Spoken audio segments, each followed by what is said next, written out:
I'd like to tell you a story. I have a file. This is what. I have a file right now where the only deed that I have is a 1923 deed. It's your file.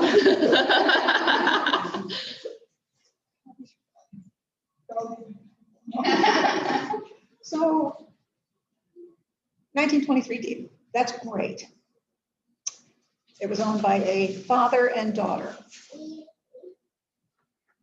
Father dies. You would think that the property would pass to the daughter, because at that point in time, the demise and descent of people who died without a will, and that just means how it passes. The children came first and then the wife. Really? Yeah. Okay. So at the time he died, that was the rule. Okay. Well, he predeceased his wife. His wife then passed away and left a will. And her will said that she was willing her property to her daughter Grace. It wasn't hers to will. She didn't own it. So then the question becomes, are there other children? Because Grace only had a half an interest in the property. And Jacob, her father, had a half an interest. So Jacob's half would go to his heirs. So was Grace his only daughter, or was Grace his only child? Did it go by like eldest? Did it go by male, female? No. Okay. No. That was before this time. Okay. When we get a vote. So, okay. I'm So still thinking we're petticoats, wondering about royal Grace. bones. Like, We're wondering, we know Grace has a half an interest, Okay. but we're kind of wondering where the other half interest is. Grace dies. Grace is married to Winfield. Grace dies without a will.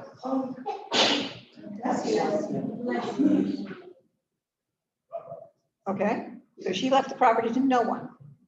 Right. So the property would pass to, back again in this time, her children. Or perhaps 2/3 to her children and 1/3 to her husband, depending on the statute at that time, the law at that time. Okay. Winfield dies after Grace, the husband, and he leaves the property to his niece, Theodosia. They don't have any children. Oh, So no, again, it wasn't his to will.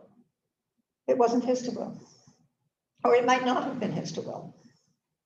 So then Theodosia dies and she leaves a will. And she transferred the property to Patricia. And then Patricia dies. And she died less than a year ago. And she left a will, thank you, Lord. And she left the property to her son. Okay, so what happens from there? I've got a property beginning in 1923, which doesn't have a proper chain where I can, good morning. are you waiting for Anita? Yes. Are you Anita? Hi, Anita, it's so nice to meet you. Thank you. Okay, so we're talking about your property that you researched, Anita. Go street. Yep, yep.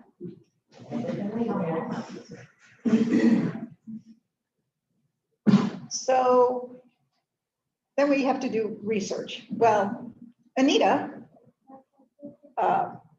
who happened to be working with Terry, who is the listing agent, did a huge amount of research on this property and got death certificates and marriage certificates and obituaries and all of the land record documents, along with some census information from that time period. Okay. Awesome, awesome job. So turns out that Grace was the only child of Jacob and Annie, to the best of our knowledge. Grace and Winfield, according to the census documents that we had, never had any children living with them, except for Theodosia, who was the niece. So if Theodosia was listed, then presumably their children would have been listed as well, if they had had any. So we're working under the assumption that they didn't have any children. Okay. Then we get to Theodosia, and she had 1 million heirs, but she left a will. Okay, so we're good there. But we still have this, bad feeling about those first two. So what do I do as a settlement agent? I call my attorney at First American Title Company, because they're the title company that's going to insure this transaction. And insurance agencies are risk averse. They don't want to insure if you've got pre-existing conditions. They don't want to insure if something could happen. And she came back and she said, well, I'm not convinced that Grace had the ability, owned the whole property, and I'm not convinced that Winfield had any standing to convey the property or to will the property. So, I looked around a little bit more and had Anita do a little bit more research for me. And I went back to the attorney and said, well, look, given the time frame and all of these people having died in the 60s, it's, X many years ago. What do you think about the risk? Is it, do you think you can insure it based on, the kind of, nobody's come forward yet to contest any of this stuff. Nobody's out there saying this is my house. Chances are good, probably it won't happen. So she agreed to insure. Title's clear.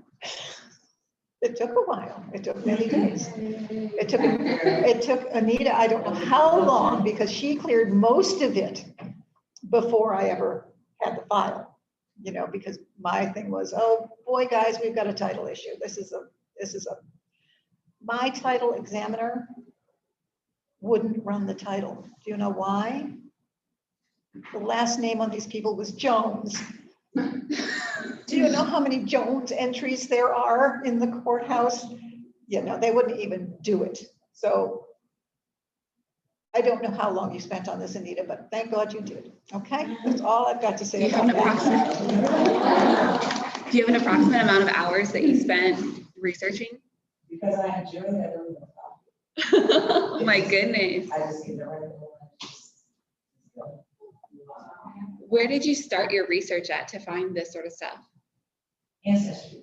Okay. I always start with the physical family, because then I'll give you a picture of the moving pieces. And then as I started getting information in, I was able to say, oh, okay, that's his niece, and that's his sister's daughter, and he wanted her to live here with him. I was able to follow kind of their history to Yeah. make the details. I'm picturing like a huge whiteboard with like strings attached to. Something like that. And pretty much, most maybe like this. Yeah. And you'll just see them like all over my house. Oh my goodness. That's amazing. Do you use like actually ancestry.com? Ancestry, there's a thing called familysearch.org. Ancestry, I like it because it builds the tree easier. Yeah. But Family Search, I find has more access to the deeds, you can click on it and you just pick a town and it'll show you every type of record you can find on this town. So it kind of makes it more all inclusive. So I kind of do like a mix between the two. And then the census is one. Like it kind of really gives a good snapshot. And then it really showed me how important it is for us to just put our name in the book. Because 100 years, 200 years from now, that's kind of gonna be the only thing that shows who you are, what you were, what you did, where you lived, just the type of life you had. Yeah. And it showed me how important it was, because if they weren't in the book, we wouldn't know. And just so that you know, title agents and settlement agents are not title examiners. Generally speaking, they may have an in-house title examiner, but most of us farm it out. We farm it out to various companies and examiners, and they do the title searches. We collate what they search, and we bring it all into order, and then we put together what's called a commitment, a title commitment or a title binder, which lists out everything that we need in order to be able to close and what we won't accept. As you know, we accept to certain items that we're not going to insure. Okay. Alrighty, so now we're going to move on to surveys.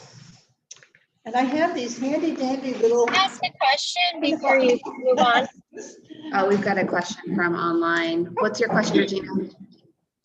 So I'm just curious, you know, I'm thinking of scenarios. And so my father bought a house with his wife 14 years ago, and he's in the first stages of like dementia, Alzheimer's, and he does have a will. And so basically the will says like if he passes, it's left to his wife, but if she dies first, it'll go to, I don't even know if it goes to me or my brother because I want nothing to do with it because of his family. It's complicated, the family. So I just want to know, like, because I have half sisters that aren't in the will at all. Well, one just passed away, but the other one is in North Carolina. So if my father passed away, could she come back and try to fight it that she's an heir and it doesn't all go to his wife? Or if it's in his will, is that the final say? Under Because Virginia he's law, in dementia. Yeah. currently, the way it works is that the spouse is first. The spouse Okay. gets property first. So, and then it would pass to her heirs if he predeceased her. Mm-hmm. So, but the safe thing would be if he passed away, well, the title would automatically transfer to hers with or without a will, correct? I'm To sorry. his wife. So, If but him and he his wife has- are on the will and he passes away, it'll automatically transfer to her Yes, by with or operation without of a law. will. Yes. Okay. I just want to make sure like we were going about it the Yes. right way. Okay. Yep. I mean, you know, the other thing that could be done if he is able is to have a power of attorney allowing someone to act on his behalf prior to his death. Yeah, I am the power of attorney. I've just, well, which is what worries me, that if my sister came back and tried to say, well, as his daughter, could she fight? And she's a half daughter, but that's not even the point.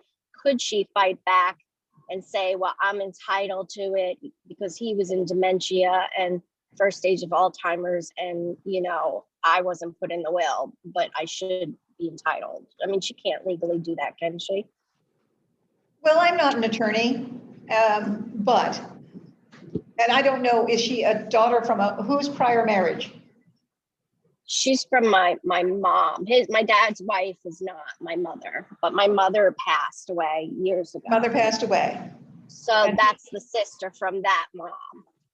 So he married again. So his current wife is the mother of you, your mother? No. She's got her own kids, which are a bunch of drama, which is why I Okay. want nothing to do with the house. Like, leave it all Okay, to so them. she passed away and he was tenant by the entirety with her, correct?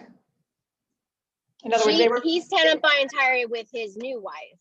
with his new wife, yes. Yeah. So she automatically got that property, She should, right, if he passes. yes. And there should be no say by any past children of his. I mean, anybody can contest a will. That is, Yeah. you know, what people do these days. Anybody can contest a will. But generally speaking, if he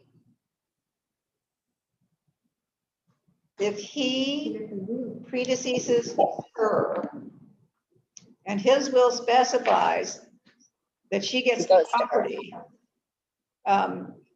It's clear, then right? as far as I'm concerned, she gets the property. And then when she dies, then her heirs would get the property. Mhm. Okay. Okay. Yeah, I'm just catching I'm just, I dread the day. that Well, I have and to you deal know, with it's this. a good question. I'm gonna come see you. You do know that, you know, anything is contestable. People contest things all the time. So, Yeah, I guess you're Okay. right. That's a good possibility. All right, thanks. all righty. On to surveys. Everybody has a magnifying glass? I have a series of, thank you. I have a series of surveys here.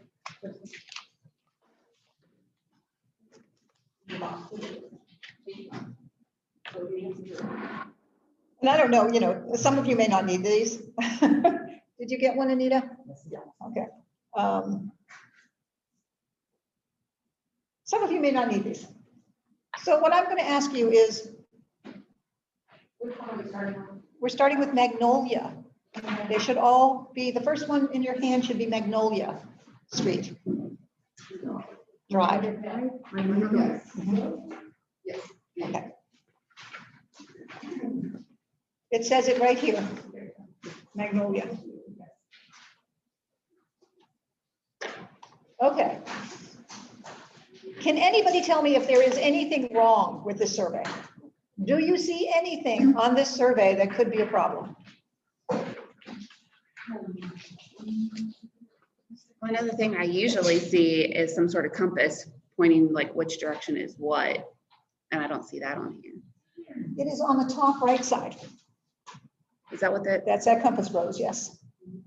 that is funniest looking compass is? They vary, they do vary. I have an issue. What's your issue? See if anyone's putting stuff.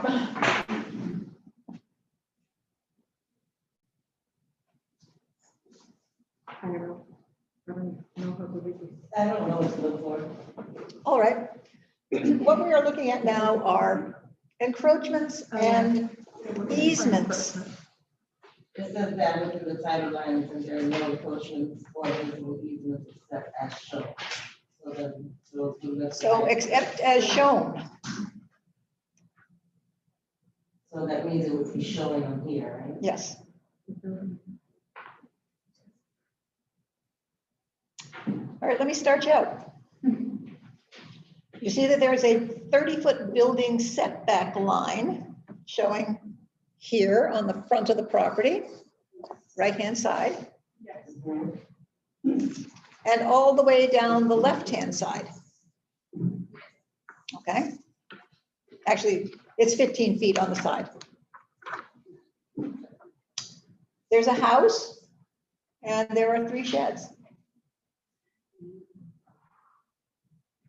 So there's a house and 3 what? Sheds. Oh, Well, whoever answers me gets a gift certificate, so somebody answer me. You said it's out of the limit of the property? The shed is what? Out of the limit in the property? It is sitting on the building setback line. It is it's more than 3/4 of the way over the building setback line. Okay? Ready to hit you in the eye. Okay, so that shed is in the building setback line. What are the consequences of having that sitting in the setback line? Anybody? What could happen if your shed is sitting in a setback line? Who establishes setback lines? They The have city. to remove it. I'm sorry, do what? They have to remove it because that land doesn't belong to them. It does belong to them. That's Okay. interesting too. So I wanted to kind of, see what you know. Okay, so this shed is sitting in the setback line. That's fine. Because if you look at it, it says it's a metal shed with no foundation. It's not permanent. Okay. Okay, it can be moved. So it's fine. There is no issue. Okay. We would not accept to that on title. Okay, and we would not require anybody to move it prior to sale or at any time. So they could stay there. Yeah, it could stay there until the city comes along and says, hey, you need to move this shed. What happens when the city comes home? They just move. Yeah, you get your little trolley out and you move the shed. But it could sell like that. Generally speaking, it would be pointed out. It would be pointed, in other words, I would say to the seller or to the seller's agent, hey, I have this survey on this property. And it shows that there is this one little shed sitting out there. It's not really an issue because it's not permanent, but you could be asked to move it at some point in the future. What do you want to do about it? I meant buyer's agents. Thank you very much. But if it has a foundation, if it's permanent. It's a bigger the issue. property- Yeah. the It's a property bigger can- issue. Cannot be sold, like, Yeah, maybe. maybe. Okay. There are agreements and things that can be done. But it is not outside the boundary line of the property, so it's okay. Unless somebody has an objection, unless the buyer has an objection, it's fine. So if it was permanent, it was just, if the city came along, It's very iffy, right, then there would possibly be. right? And I mean, how often does the city come out and measure that and say, hey, no? The only time the city would come out is if they were going to put pipes or some kind of drainage or something of that nature. So generally speaking, the city's not going to come out. And it's always possible to talk to the city and say, hey, can I have a variance? You know? At the front of the house, so city might have looked there, construction plans and streets and stuff on to find out if they're coming out there in the next 10 years. Yeah, true. Are those stairs or like a little patio at the front of the house? It's a pathway. Yeah, and then the little. There's the concrete drive and then there's a sidewalk. Okay. It's So going to the there's this house. little hash marks or stairs? Yeah, okay, so the house Onto the is front stairs porch. onto the Yep, front onto the porch. front porch. Okay. I'm sorry. Yes, I was thinking you meant the little. No, yeah, no. All right, so Does that have to be, the stairs look like they're on the outside of the building line, does that matter? no. Okay. And neither does the driveway matter. Okay. Those are easements. So that's how it works when you're on beachfront property, right? If you have a dock that, or a stairwell that goes down to the beach and it crosses out of your technical property line, how does that work? You're getting into what's called riparian rights. Okay. Okay? Those are water rights, and it's different for fresh water versus ocean water or bay water. And it's always an exception on your title policy around here because wherever you live, you're sitting on water. Doesn't matter where you live. It is, you have the potential to be on top of water that you don't own. So, Now, if you're buying a river, specifically, if you look at a survey, most surveys will end somewhere in the water. Right. Those are your rights on a river. and however, there are exceptions to that. Okay. It depends on whether they are navigable waters.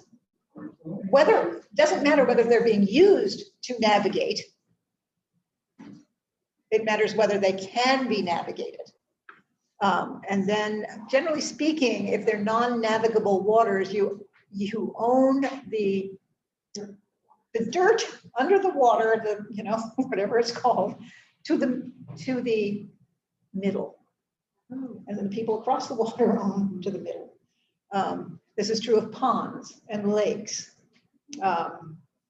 And various other things. Now, on the ocean front, you own your property, you own to the mean high water mark. Okay, so if the water comes up your stairs, they're not your stairs. See, that was one of my questions, is I just didn't know how it worked on Yeah. beach Yeah, beachfront is funny because your boundary lines change all the time. all the time. The So- beach road, right, your property gets smaller. there's a 10-year cycle, apparently, 10 or 20-year cycle where beaches erode and then beaches build back up. In other words, England's beaches are building up while our beaches are eroding, and then our beaches bring the sand back. And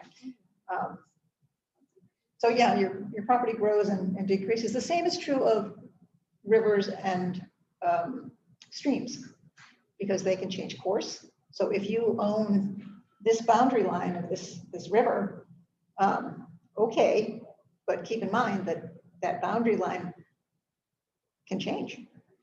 Rivers widen, they get narrower. So, you know, that's the way it goes. Thank you. You are welcome. Okay. I've got a quick question. Sure. And it has to do kind of with riparian rights, but also with kind of the Chesapeake Bay Preservation Act. Because I've had this recently come up where somebody bought a house on the Chesapeake Bay. There was a tree there that really they should not have taken down due to the Chesapeake Bay Preservation Act. Well, no, they figured it'd be easier to ask for forgiveness rather than permission, and they took it down but it was marked on the survey that they had. New buyers get a survey, tree's not there. Now there's a discrepancy. How do we work with that? Do they know that the tree was cut? Well, so the tree was on the previous survey because it was so big. Does Chesapeake Bay Preservation or Wetlands Board or whoever is in charge of that, I can't remember the name of it, do they know that the tree was cut down? Not to my knowledge. I mean, it could be Basically, that storm. you know, basically it would be They're up gonna get a to, second survey. right. Basically it is up to the enforcement agency. Okay. To fine the person that took the tree down. I mean, what can you do? The tree is not part of the real property. Right. Okay, it's growing there, but you know, it's not part of it. So it may have been a violation of the, you know, the act, but it wasn't your buyer's act. Mm-hmm. I mean, he didn't do it. Yeah. I don't see This that he was several years ago. Yeah. But so that's not something. that's not something that would come up on title while we're It looking does. at it. Does. Not as far as trees go, but the exception is that it is subject to compliance with the act. So there you go. You must comply with the act. And I actually did run across that myself in on a title. First time I had seen it in my many, many years. And I had to get with my title underwriter and say, I couldn't see your survey, so I came in. Oh, you came. Yeah, I was the only one on the. I don't think we have any more of these. Okay. Hopefully you can see them. Hopefully your eyesight is good. So anyway, I had to accept to that on my title binder, and I wasn't quite sure how to word it because I hadn't seen it before. So I got with my title underwriter, my counsel with First American, and said, "Hey, Stephanie, this is how I want to word it." And she came back and she said, "Not quite." So, all right, moving on from oh, wait a minute, encroachments. Did we do easements? We didn't do, no, we were working on encroachments. Okay. Okay, so an encroachment is anything that. What did you say about the tree that was moved? Well, that it could possibly have been a violation of the Chesapeake Bay Act. Well, I was just wondering, but what if it's the marker of the property? Like the cabbage leaf I once saw on a. Well, no, but you know, when you have to do the meets and bounds and the description on the property, what if that tree is the marker and you're trying to figure out where the property line is? Well, that's where your surveyor comes in handy. Because regardless of whether or not the tree is there, the surveyors have the distances and calls. They can figure it out. They can figure it out. I actually had a property where the legal description read that it went from a cabbage leaf to a small sapling to an iron stub in the swamp. And I went, how did they find the iron stub in the swamp? Anyway, I've been moving the cabbage leaf and stuff. I mean, like every You know, year moving. how long does a cabbage leaf last? You know, A winter? No. Rain, like a, like. Yes. I don't really know. yes, that was the legal description. Yep. I had one time where I said it starts at the tree with the MJ heart, like the heart carved in with MJ. Landmarks, and surveyors are awesome. Surveyors are absolutely awesome, and we always highly recommend that everybody get a survey, even if it's in a platted subdivision. If you can't see the markers, you don't know where your boundary lines are. That's just the way it is. I bought my house fairly recently, my most recent house fairly recently, and the surveyors came out, and I had a flag in my next door neighbor's yard, in the middle of his yard, and then I had one that was cockeyed over here. I mean, my property is only 50 by 150. I mean, it's a little tiny place. And then, you know, this one was in the middle of my yard, my backyard. And then there was one over here about 15 feet away. And then there was one that went straight to the driveway, but they couldn't find it. And I'm looking at these flags going, what the heck? Well, I didn't ask the surveyor to flag the boundaries. They flagged places where they measured so that they can then draw the survey. Crazy stuff. I have no idea how they do their magic. But it's magic. Okay, so. Looking at flag girls like, that's where. So an encroachment can be you in your house encroaching on your neighbor's property, or it could be your neighbor encroaching on your property. People like to push their boundary lines. They do, which is why we always, again, recommend surveys, because people like to put up fences that are maybe, 6 inches onto your property. Well, that's your property. Don't you put a fence on my property? I don't want your fence on my property. So encroachments can be into, as we saw, building setback lines or easements. Easements are generally city or county type easements, electric company, telephone company easements, sewer maintenance, water, that kind of thing. But there are other easements. So we'll continue on with this, and then we'll do a little bit more on easements. When you have a driveway, I'm asking you all a question that is worthy of a reward, okay? When you build a driveway to reach the street, okay, you're building a new house, and your driveway has to go to your public access, correct? So your driveway extends from your garage to the street. And here's a sidewalk. Do you have the right to park your cars across the sidewalk?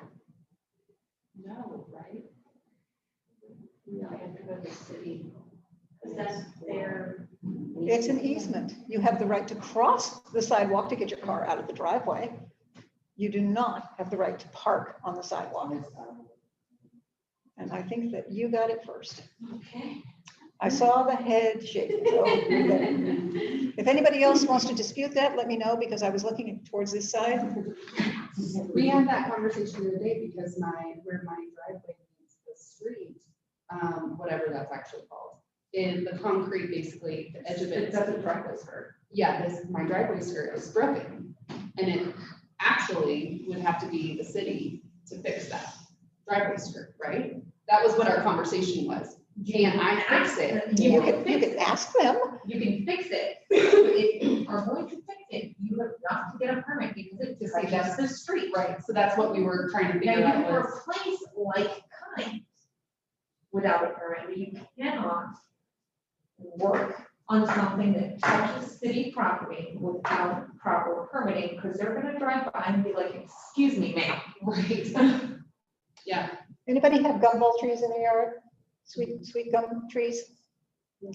They have these little round balls that drop off all the time. Oh, yeah. Little spiky things, okay. So I lived in Green Run, Amberley Forest, part of Green Run. And there were branches from a sweet gum tree overhanging my yard and dropping a ton of gumballs into my yard. I do not own that tree. It's on Green Run common property, common elements. All know about common elements? Okay. Then who owns the tree? They approach over your property so that You would think so. over yours. You would think so. They denied ownership. They denied ownership and said it was the city's tree. So I called the city and they denied ownership. Nobody owns the tree. Yeah, but at the same time, you're gonna cut it. No. Because it's the. I mean, I could, yes, I could. At that point, if everyone's gonna deny ownership, we can just notify the appropriate parties that I'm going to cut down this tree, and then the person that throws the stick that says, no, you can't cut down my tree, be like, great, no, you're gonna do it. Get your overhanging branches off my property. Thank you very much. Yes, I could have cut the branches. Yeah, you gotta cut the I could have cut the branches right back to a tree. In other words, I could have gone on Green Run and cut the branches off at the tree. Unfortunately, it was 60 feet in the air and I don't have a cherry There's picker. also a caveat to that. If you're going to prune one side of a tree and you cause lasting damage to your neighbor's tree and it falls on their house, who's in a court of law, they can accuse you that that is your fault. Nice. And your homeowner's insurance will now pay for that. I used to work with a management company. We had a problem with some trees, the city planted those trees and they were out, in the easement, out of the property, but the roots were coming into the property, into the house. And the city were not responsible for the trees damage. So the community was trying to sue the city because the city did not let them to touch the trees, but they were getting a lot of damage in the houses. So it was complicated. Yeah, yep. It's very interesting. It's always very So interesting. they insurance to the city for the damages? No, the community, because they were 1,200 homes and out of the 1,200, 300 houses were getting problems with the roofs. So, we were trying to find out who were responsible. And like you said, the insurance was not responsible because the trees did not belong to the owner, to the property owner. So the city said we are not responsible because they are on the streets, that the owner was not able to cut the trees because they were part of the city. You know what I mean? Yeah. So, they were making a lawsuit against the city to see what they were going to do because a lot of damage was happening in very expensive homes. Sure. All right, on to the next survey. I think I have I looked at this one. Want to go back and break? Does anybody want to break? We don't.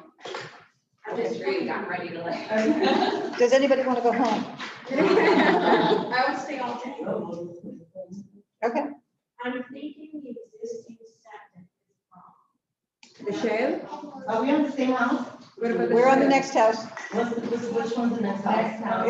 It's sideways. It has to go like this. Yeah. And it says boundary plat, Russell County. There you go. It's on Dillon Street. Got it, yep. Because it is encroaching onto the property line. You are correct. It's not just encroaching, it's almost entirely on the neighboring property, which is apparently not part of the property that the house is located on. Could that have been from like the house or the land being parceled out at some stage? It was probably a family subdivision. And yeah, Because that's a big mistake. Like, that's not like a, oops. unless Just kidding. unless it's a shared septic system, in which case it's fine. Maybe. The only reason I knew that was because in Lexington, where I'm from, in the country, it happens a lot where they have this big plot of land and they subdivide it, and they actually find out that they had all these septic systems for houses that got torn down and nobody knew they existed, and, you know, like all this stuff. So it's happened to my dad a lot when he has come in and tried to work on something and it's torn up the ground for these people that have hired him as a contractor. He's like, there's a septic system and that belongs to those people. So, yeah. Do you know, I used to live in Blackwater, and we had well water at Blackwater, part of Virginia Beach, and yeah, we had a septic system, and I knew where it was out down the end of the house. For a couple of years, I didn't know that we had a separate kitchen septic system that was out in the backyard. Wow. So you do. I had two. Oh. I always cleaned out that one. Never knew about that one. Anyway, okay, so that was that one. On to the next one.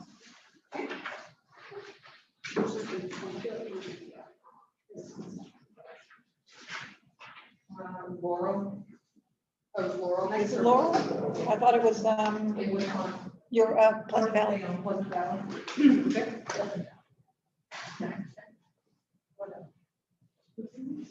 Pleasant Valley. Okay, that one's just definitely a shed, so that sounds more.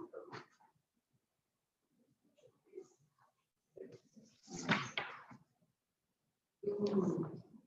Okay, talk to us about fences, because are you allowed to do a 0 lot line fence?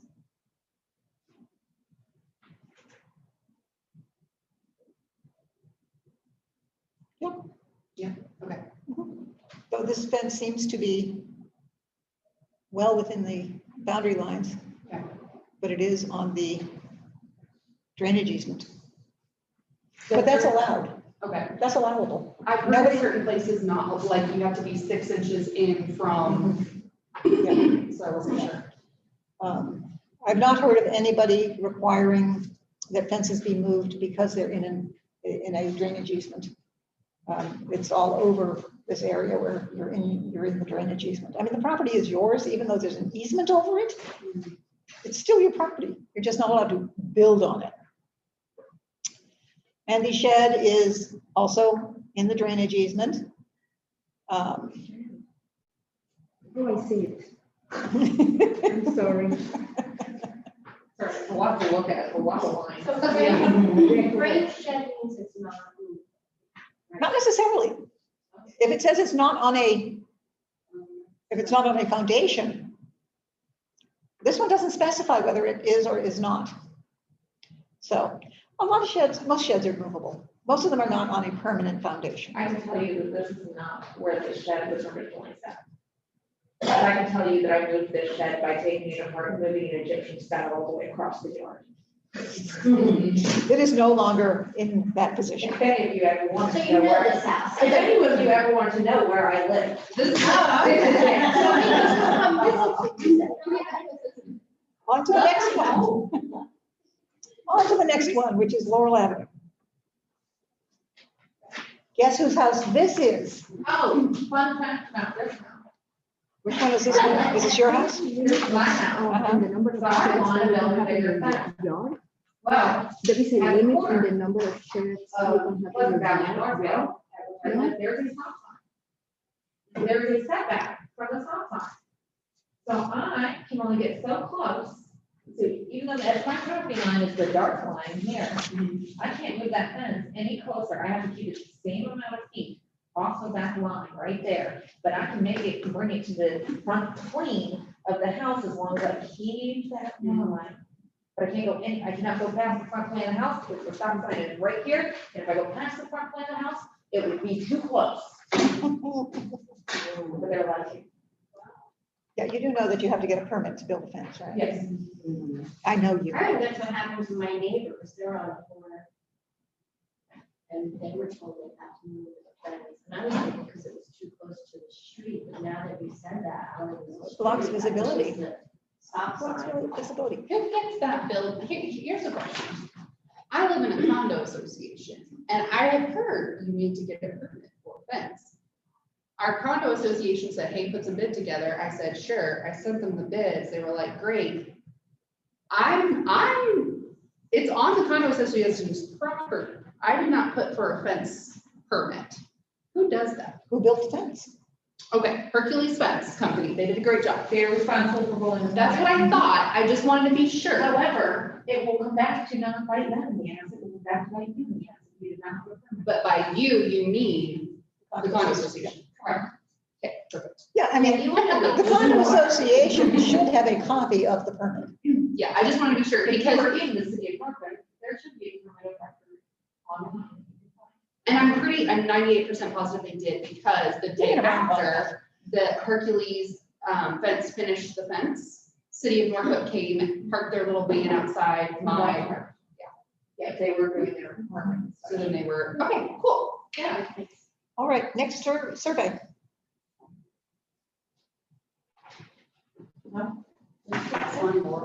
Laurel.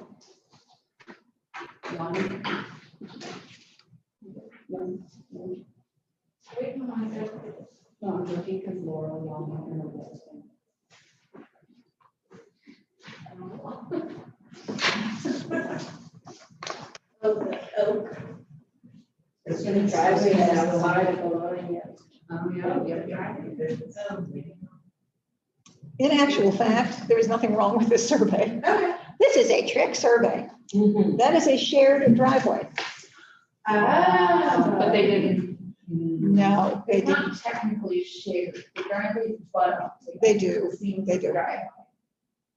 However, the deed does say it's a shared driveway, so. Mhm. That's not fair. How would they, yeah, how would they write that? Shouldn't they like notate or do they just argue in their finding? Who's they? The surveyor, because like the surveyor is gonna turn this in and then someone's gonna look at it and be like, eh? But do they just automatically know, like, because they got a survey for the next one that?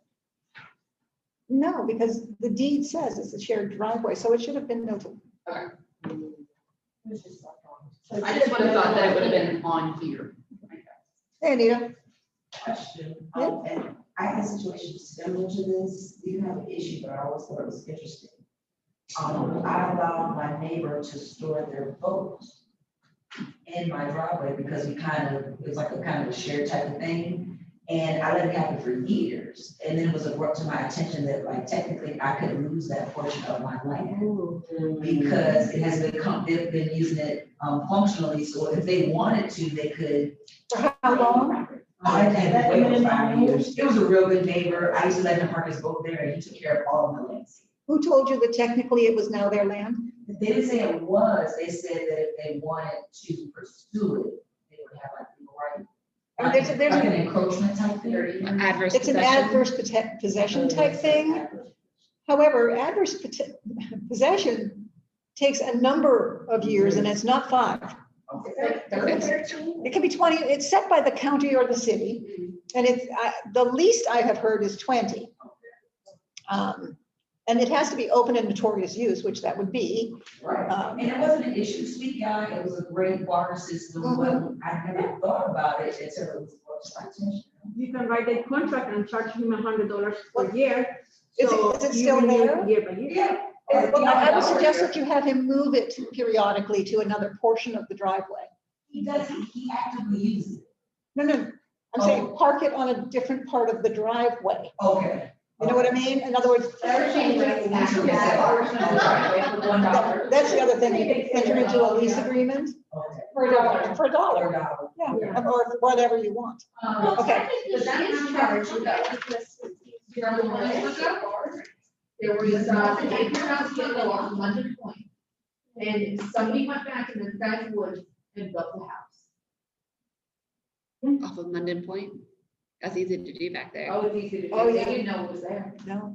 And see, that's not open and notorious. No, but they tried to claim it and that thing they fought for 15 years in court. So in Northern Ireland, so the rules are all crazy. I don't even pretend to know. But my sister-in-law was supposed to be purchasing this one plot of land to build. So it's going to be new construction. And so she went in to do it. And there was a house down the street, not on the land, but down the street, but it had the number that her new construction was supposed to have for the city. And it turned out that that house had been built like fraudulently, whatever you want to call it, but basically without any kind of, without going through everything. But somehow had gotten assigned that number, and she could no longer build a house for some reason on that because there was no number that would be able to be assigned to that house. A half. No, 44 and a half. It's all over North. Yeah, it's like That's usually reserved for duplexes, but you know, yeah, something. It's a different country, so Well, that's no, but that's part of the same issue. So we have the same, if you read a deed, it is the same deed that they prepare in England. Here, we It were is. the first colony. We are under British. I mean, It says it. all in of your our deed. land records go back to England. Yeah, they go all the way back. And all of our laws came from England. So that's how those half addresses come about. Then it's Yeah, like they never build in know, between and they played go- back, yeah. because they didn't know what to Yeah. give up. You see them all in I see Africa. it too, I'm like, what is this? This is so weird. Okay, I took a picture of one place in Travelers. I think in Charlotte, there was this cute little tiny place squished between two buildings. It's a tiny door and it said half, and I thought they were just being cute, but now that I think about it, it was probably the way to do it. it is, when you don't have a number to assign, you've got to do something, you know? So, all right, so now we have easements. And I'm going to just make this really, really quick. Okay? In order to access your property, you must have an easement. If you live out in the country and the Jones family owned 100 acres and the Jones family sold that to a developer and the developer developed the property, did the developer dedicate the streets and sidewalks to the city or the county? Or did the developer retain the streets and sidewalks? That would make it a private road. Okay, you don't need a written easement to drive on public roads. It's kind of, you know, there. public. You've got to have an easement to drive on a private road. Okay, and that requires a maintenance agreement to maintain the roads. Okay, so if you are buying property out in the country and it belonged to a family named Jones or some other party, make sure that you have an easement to be able to access your property, because if you end up buying that property and you don't have access, you can't sell it because you know it's landlocked. Okay, and you cannot sell landlocked property. Another story for you, had a deed. Well, we had a series of deeds, had a title. 30-foot access easement to this property. Okay, great. That's big enough to, you know, get a truck down. Good. Next deed in the chain, there's a 30-inch access easement. Great for bicycles. I don't want to take my car down there. Okay. What do you do? Walk. What do you do to correct that? You know, you've got the prior deed says it's 30 feet. Feet. They didn't spell out feet. They just made the little line. The next deed over, they did the same thing, only they used that instead of that. Oh, it was like an error. It's a Scrivener's error. It's like. It's a typo. Yeah. Yeah, So if it was 30 feet, it'd be Correct. 30 feet.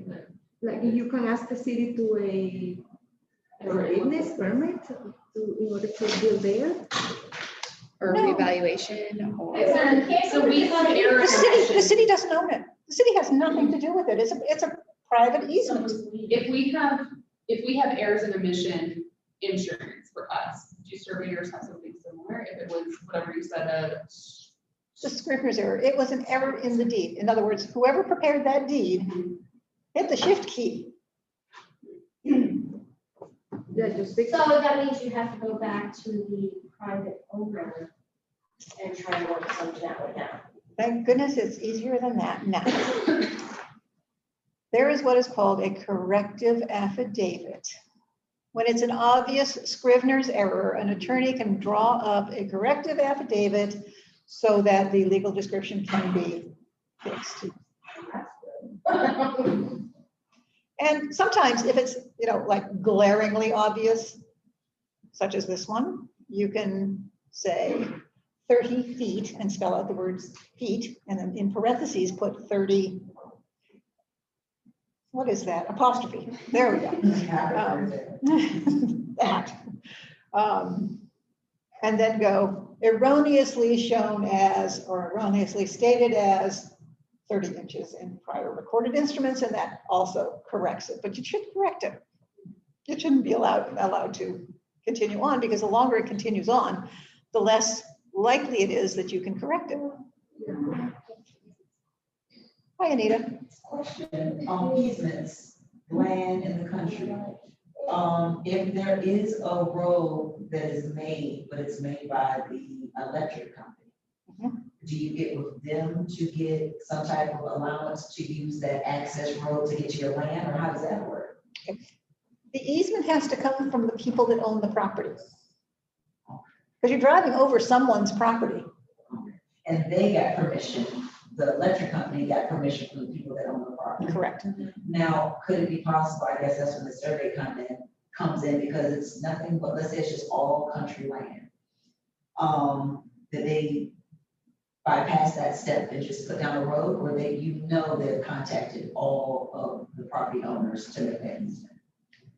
Because you know how sometimes when there's just stuff out there, people just do what they want. Generally speaking, it's a developer. Okay. On the other hand, there are, as I mentioned before, the Jones family, who subdivided their property to give each of their 4 children a quarter share. And each of the 4 children built a house.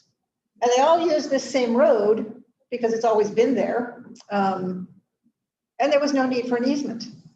So there's nothing in any deed that says, hey, you've got the right to use this road, because it wasn't necessary. It didn't need to be stated. Well, Mary Jones decides that she's going to sell her property to someone outside the family.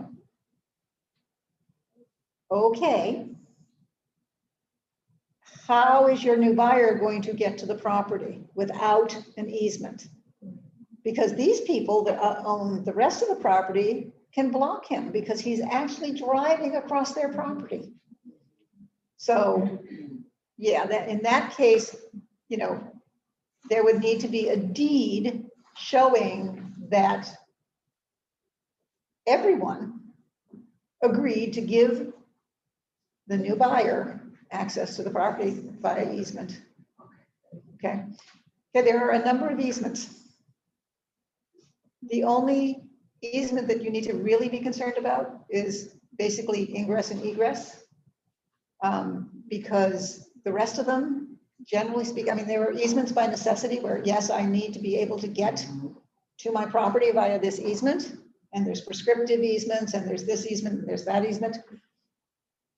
They all require a court case to settle. So, as long as you have access to the property and you know where it's coming from, you're good, but if you don't, well, heaven help you, because you may not be able to get out of your driveway one day. We actually had that happen where we had to get a sheriff involved. Country property and family-owned property. I'm going to say the son's property was foreclosed on. The family owned the front, he owned the back. Driveway goes right here and there. Well, obviously the son had access to the property. The mother and father put up a gate and locked it and said, you can't have access to the property. And yeah, so that went to court. There is a minimum of width for the easement in order to sell a property that is in the back? No, there's no minimum. Okay. And you have to make it wide enough for cars to get through. I mean, Okay. Isn't it true, though, that if you have a long enough, and let's say you have a driveway and multiple easements and multiple properties that go further back, and they have to have access.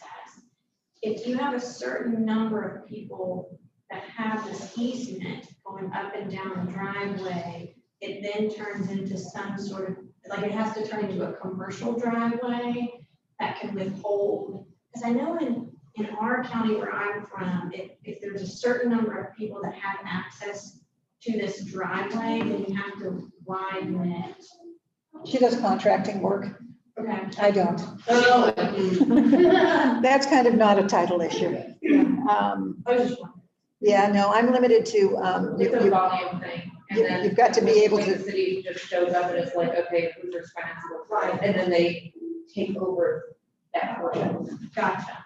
The city actually takes over that portion of land as their own to develop the street. Okay, that makes sense.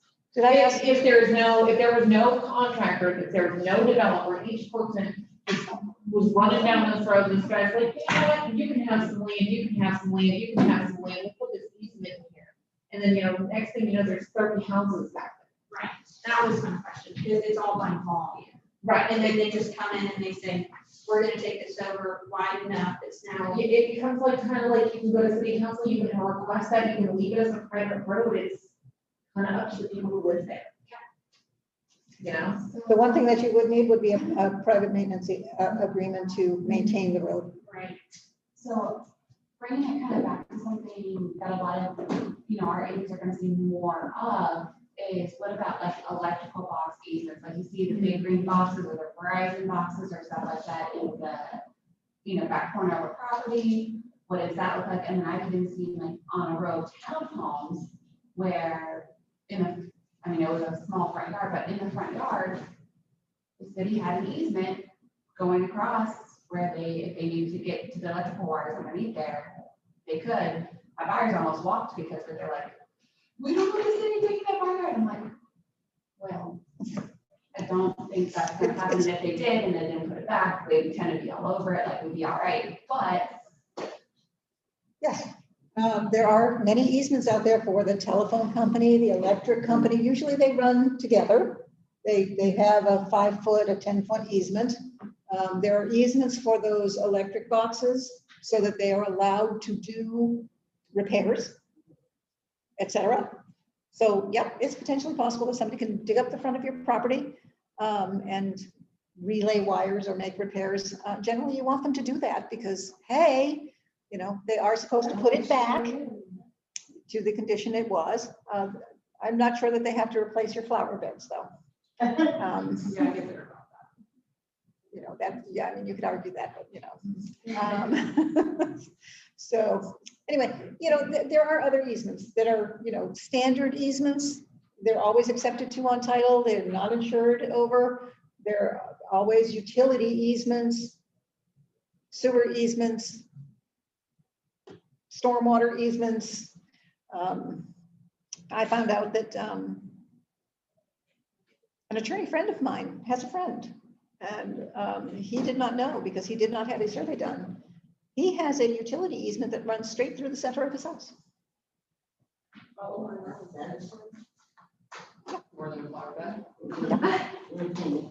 So, I don't know what will happen when VEPCO decides that they want to change out those cables, and maybe they'll thread them through. I don't know. So yeah, there's I had a survey done. Homeowners need to do when they do have those boxes or anything like that. They need a survey to show them where the boxes are, to show them where the easements are, so that they know what they own and what they can use. I mean, they own the whole property, including the easement. If you don't want to turn down in the future. What I've been told is you have to have a gate directly in front of that, so the city can come in directly there. You've got to get on the other side, they can't access that part of the easement. I would never, ever build a fence around one of those boxes. Even if it's in your backyard? Even if it's, well, I mean, I've never seen one in a backyard. I see them all the time. Really? Well, I mean, as long as you have a gate that they can access them from. But It's that's- like, what's that, your gas panel. Your meters, your meters. gas meters, your water You don't meters. want to blind access to your meters. You don't want to blind access to something that somebody has an easement to. If they rip the fence down to go fix the thing, they're gonna rip the fence down. You want to use the gate or you want to go through it? So Don't put flower beds around it, try and make it look pretty. Some work guy's gonna step all over it. I hope you guys all enjoyed this. I enjoyed it. Thank you so much. Thank you. Sorry, I got the red letter. Huh? This was so good. It was. Okay, Thank you so much. you are quite welcome. It's a pleasure meeting you all. Please take a pen. Yes, I have one. Hopefully we're going to see you soon again. I'm sorry, do what?